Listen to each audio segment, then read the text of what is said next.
Hello, good afternoon. I'm Father Alexander. Welcome to St. Peter's in Hove. And we now come to our second foray into the book of Joshua.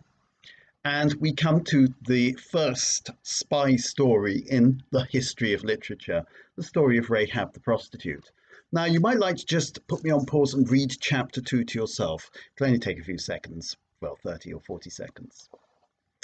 Okay, what makes this such a great story? Well, first of all, there is what a publisher or an editor would call the use of period detail, period setting, verisimilitude, realism. Now, Rahab is the prostitute, according to the Jerusalem Bible, which is the one I'm using. Sometimes she's Rahab the harlot. Harlot sounds a little bit nicer, doesn't it? One of the things, though, that's absolutely clear from the story itself, she might well be a woman with a reputation, but she's not actually a prostitute in the modern sense.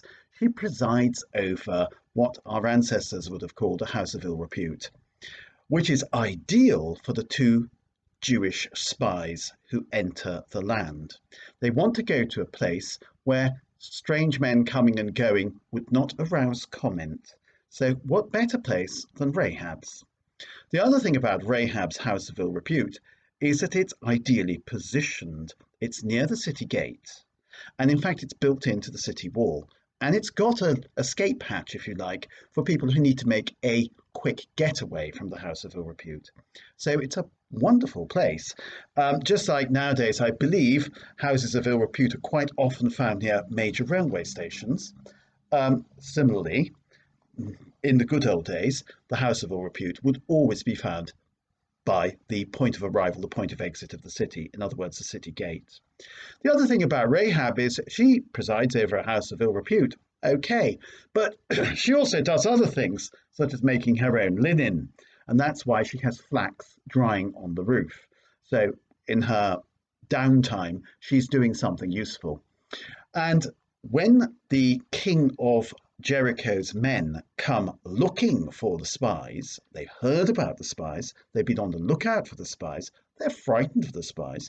The king of Jericho has got his own secret service. So Jericho is quite a sophisticated place. The king of Jericho has people working for them, and what's more, they know their job. They ask Rahab. They know Rahab is the sort of place where the spies would naturally go to. She's hidden them on the roof under the stems of the flax, and they don't think of looking there. Now, the other thing is this: Rahab is a Jericho woman. Her family is a Jericho family. She's got brothers, sisters, and she's got a whole clan with her. And yet she has decided that she is going to ditch her loyalty to Jericho and hitch her fortunes onto the chosen people. This requires a bit of foresight and a bit of bravery, and it's also a gamble. Foresight, because she knows the Israelites are going to win. How does she know? Because she's clever. She can see that the people of Jericho have already lost. They're panicking. They are in a state of terrible fear. Even though the king of Jericho's secret service is still working, nevertheless, Jericho is already a collapsing state, a failed state. Bravery. Well, it could go terribly wrong, and Rahab could get caught for collaborating with the spies and end up as collaborators have done throughout history. And you know what happens to collaborators. Even in the Middle East today, people who are thought to be collaborating with the wrong side are murdered, extrajudicial killings. Even this happened, and we don't need to feel sniffy about this, incidentally, because this used to happen in France. It happened in France after the Second World War, the épuration sauvage, where the collaborators were all shot, the male ones. The female ones were humiliated in other ways.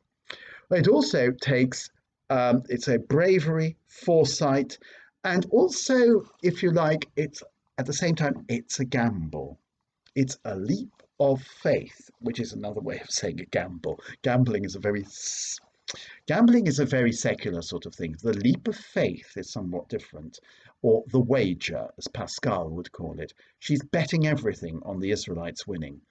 And this is because she can see the Israelites are the better side, but also because she can see that the Israelites are the ones who have the one true God behind them.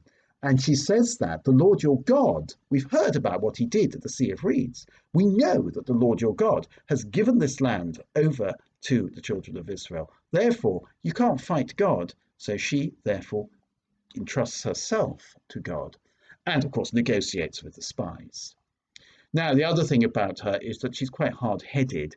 She negotiates not just a deal with the spies, she negotiates the best possible deal she can get with the spies. Her own salvation, the salvation of her house, and the salvation of her entire clan, the salvation of everybody who is inside the house with her. When Jericho falls, everything will be destroyed, but she will survive, including all those who are under her roof. So that's actually quite a good deal, because that could be 60 or 70 people under her roof, I imagine. And what is the signal? The signal is the scarlet cord. Now, what is this scarlet cord? It's only mentioned in this chapter. Well, I know what the scarlet cord is. First of all, I know you might remember from the war, stories about the war rather, that, for example, at the time of Anne Frank, if you put a certain thing in your window, it meant that it was a signal to people outside that it was safe to enter. So you put a pot in the window, or you put a china plate in the window, and so on. People knew, therefore, it was safe. But if you took the china plate away, it means don't come in because the Nazis are in the house.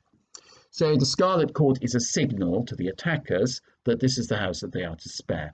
But surely the people of Jericho would wonder what the scarlet cord was. Well, what is the scarlet cord then? There's a very famous story of which everybody has heard, but very few people have ever read, called La Dame aux Camélias, The Lady with the Camellias, by Alexandre Dumas, one of the Alexandre Dumas. They were a huge family who did lots of writing, which is later made into the opera La Traviata.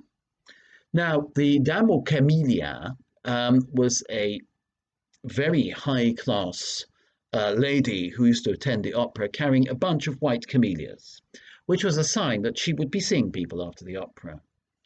Except every now and then, with regularity, she carried a bunch of red camellias, which meant she would not be seeing anybody after the opera. So the red cord would be the sign that Rahab's house was closed for business, thanks to the monthly event that Rahab would have been undergoing at the time, if you see what I mean. At least that is my interpretation of it. So nobody would be surprised to see, oh, red cord, oh, it's that time of the month, is it? And so on. So the red cord also is used as a convenient sign to show that the house is to be spared, as a signal to the invaders. One of the things that's very interesting, of course, is fathers of the church have taken this red cord to be a sign of the blood of Christ. And anybody who is sprinkled with the blood of the Lamb will therefore be saved. True. Again, we do have this idea of the blood smeared on the doorpost, therefore the angel of death should pass by. We had that in the book of Exodus. And I think that's also being evoked here. But I think the original significance of the red cord is essentially something much more down to earth. Now, what I think about this story is, because of this weight of detail in it, and also the brilliant characterization. The two spies don't even have names, and the two spies don't really count. This is a story where the female character dominates.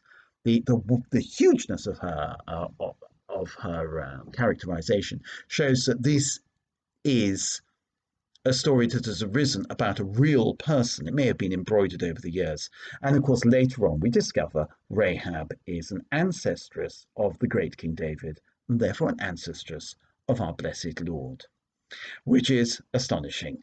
I think you'll agree. I think it's a wonderful story, this. I'm not sure what its religious significance is, to tell you the truth, except, of course, gamble on God, make a wager in favour of God. And the other thing is serve God with your brain, serve God with your determination, with all your intelligence, and be brave in serving God. And as we'll see as we go through the Bible, there are quite a few ladies who show us a similar path. Okay, that's the story of Rahab. And as I promised you, I think it's a good one.